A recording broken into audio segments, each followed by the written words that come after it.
Hello friends, आज मैं आपके लिए लेकर आई हूँ आदि बीए सेकेंड ईयर के हिंदी के इम्पोर्टेंट क्वेश्चन के बारे में। आदिकाल की प्रमुख प्रवृत्तियाँ लिखिए।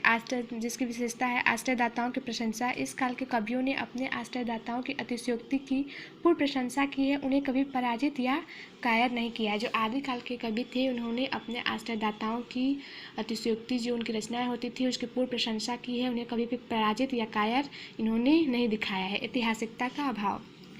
इस काव्य के नायक ऐतिहासिक हैं, परंतु उसका वर्णन तत्कालीन इतिहास से मेल नहीं खाता है। इस काल के जो कवि थे उसके नायक तो ऐतिहासिक हैं, परंतु जो उसका इतिहास है वह तत्कालीन इतिहास से मेल नहीं खाता है।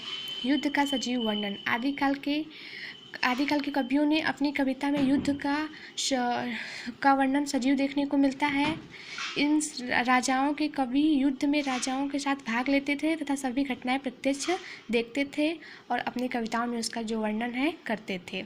संकुचित राष्ट्रीयता। यहाँ के राजा अपने ही राज्य को राष्ट्र मानते थे, उनमें परस्पर कलह एवं संघर्ष चलता रहता था। परिणामतः विदेशी आक्रमण के समय एक दूसरे की सहायता नहीं करते थे और धीरे धीरे सभी विदेशियों से पराजित हो गए।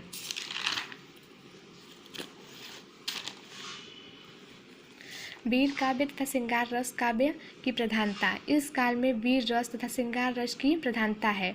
वीर रस के कवि हैं पृथ्वीराज रासो, श्रृंगार रस के कवि हैं विशलदेव रासो। जनजीवन के चित्रण का अभाव। चारण कवियों ने इस काल में अपने आश्रयदाताओं की झूठी प्रशंसा की है, जिसके कारण उन्होंने समाज के लिए अपने कर्तव्यों को भुला दिया है। विविध छंदों का प्रयोग। छंदों की विविधता के लिए यह काल सर्वोपरि है। प्रमुख छंद दोहा, रोला, तोमर, गाथा, आर्या आदि है। डिंगल पिंगल भाषा का प्रयोग। इस काल के कवियों ने अपनी कविता में मुख्यतः डिंगल पिंगल भाषा का प्रयोग किया है।